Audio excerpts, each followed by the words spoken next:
Hi, you guys. Arien here, back with another moon update for you. We are having a new moon on April 11th at 7:30 p.m. Pacific time. And again, as I always mention in my videos, it's a really good idea to pay attention to what time, especially new moons, take place in your area, because we want to set our intentions before the actual celestial event occurs. And what I mean by that is new moons are a time for new beginnings. And that said, we want to pull out our journals and write down, as in spell out, as in cast your spells, what it is you're trying to bring into fruition. What do you want to grow over these next 6 months until we have a full moon in the sign of Aries? Okay, so let's see here. I'm just going to dive into this, share my screen with you guys and show you what's going on with this new moon. It's a very spectacular new moon. I mean, they really always are, but Aries is a very special sign. It's the first sign of the zodiac, and the sun is exalted in the sign of Aries, meaning it works with its greatest strength. Really, Aries energy represents when the sun is rising, when the birds start chirping, and we're starting to experience the sun's energy. Things are coming to life. Aries is really the sign of energy. It's the sign of self.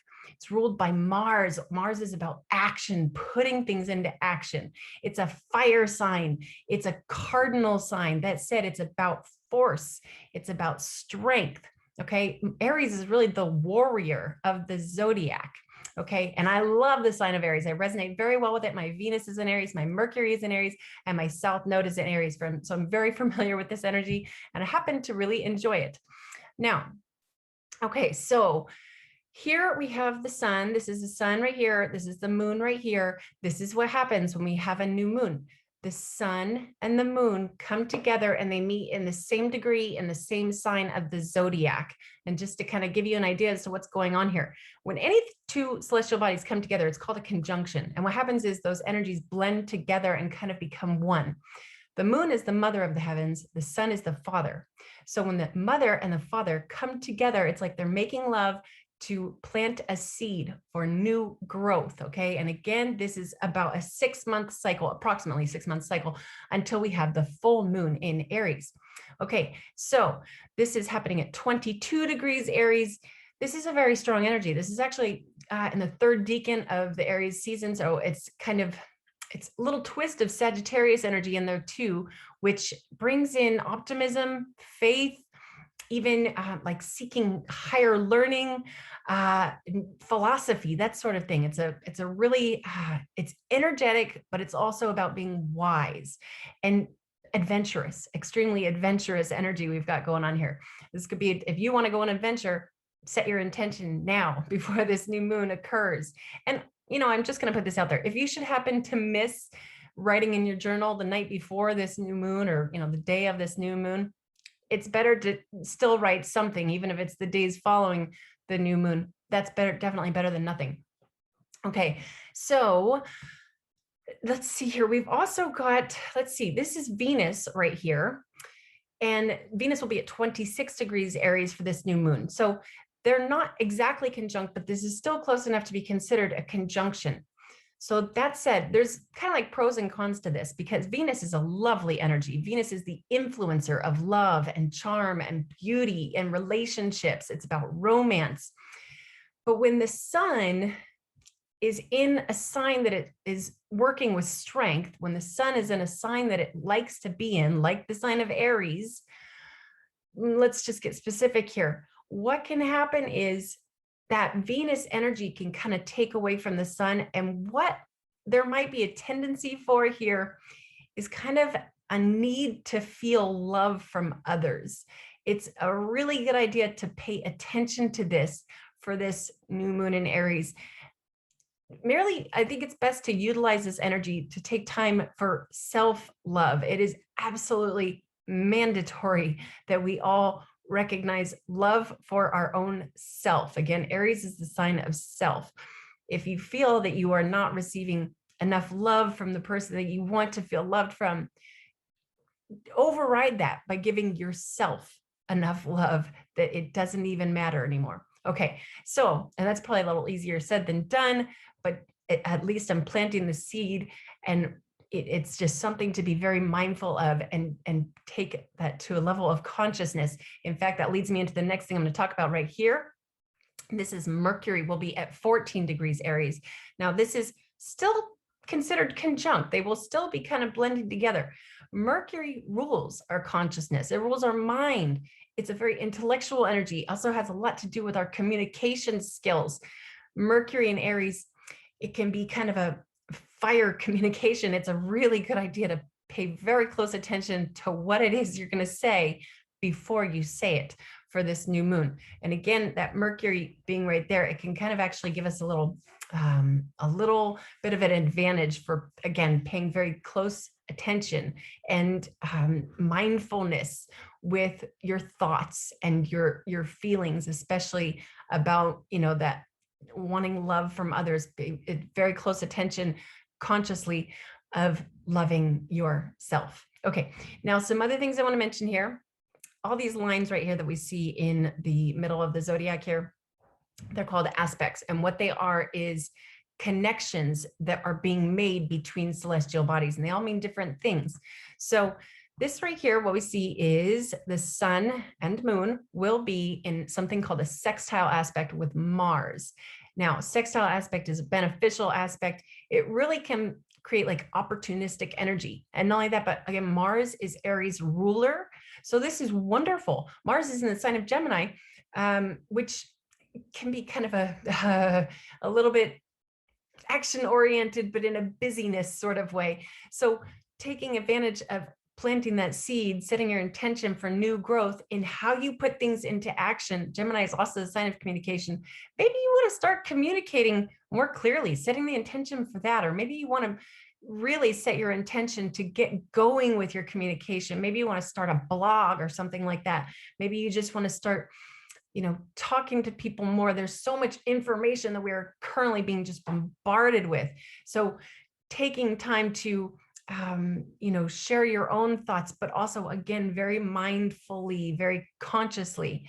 Now, furthermore, what we have here is the sun and moon will also be sextile Jupiter. And this is another very wonderful energy. Jupiter is about faith and abundance. And it's really about going on adventures.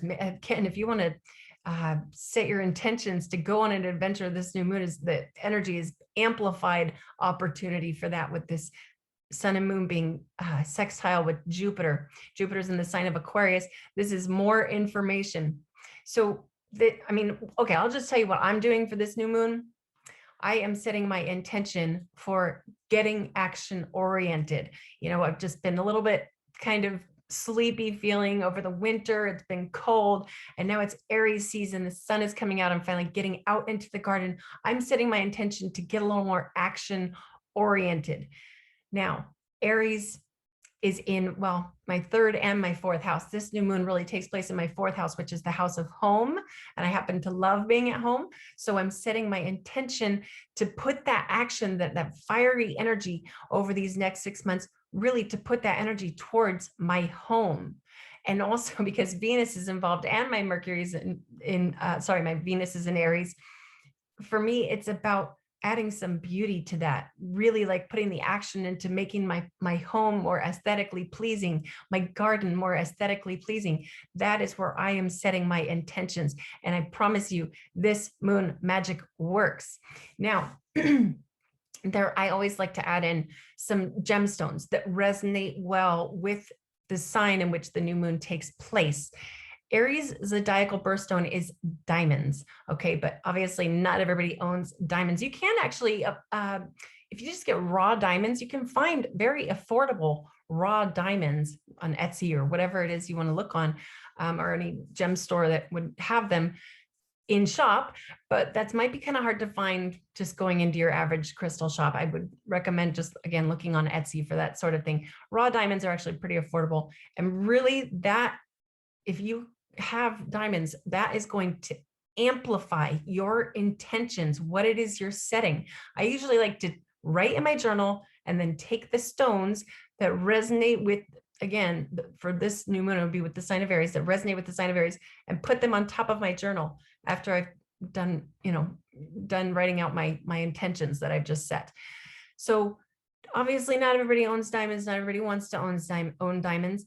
There's plenty of other stones that resonate very, very well with the Aries energy. And I will leave a full extensive list of stones that resonate well with the Aries energy in the description of this YouTube video, or wherever it is you're watching this video. Just look in the description, or I'll leave it in the comment section on other platforms. Just look around and you'll find a full list of Aries stones. But just to name a few that are fairly common, well, here's one. This is citrine, which actually this one really does what I have experienced with citrine is clarity, bringing clarity, but also this one can be good for bringing in financial flow. Citrine's a really good one for that, and it resonates very, very well with the Aries energy. Also, another one is kyanite. Kyanite is one of my favorite stones because it's extremely protective. This stone, and it's so special to me because generally the protective stones are going to be a darker in color, but the kyanite is this beautiful, like almost pastel blue. And again, it's a very, very protective stone. And then also what we have here is, this is red jasper, also called blood jasper. This one also resonates very, very well with the Aries energy. Another one is hematite. Hematite resonates very, very well with the Aries energy. So that's just to name a few. Now, Aries also, it rules the head. I always like to pay a little extra attention to the part of my body ruled by the sign in which the new moon occurs. So maybe a little head massage or something like that, or even just meditating on that, having clarity in my head. So I think I will just wrap it up here. I hope you guys enjoyed the video. Again, if you would like to schedule an astrology reading, you can find me. My website is arienwageastrology.com. And also you can just send me an email at arienwageastrology@gmail.com. That's ERINWAAGE astrology.com, or astrology@gmail.com. Okay, guys, until next time, namaste to all of you.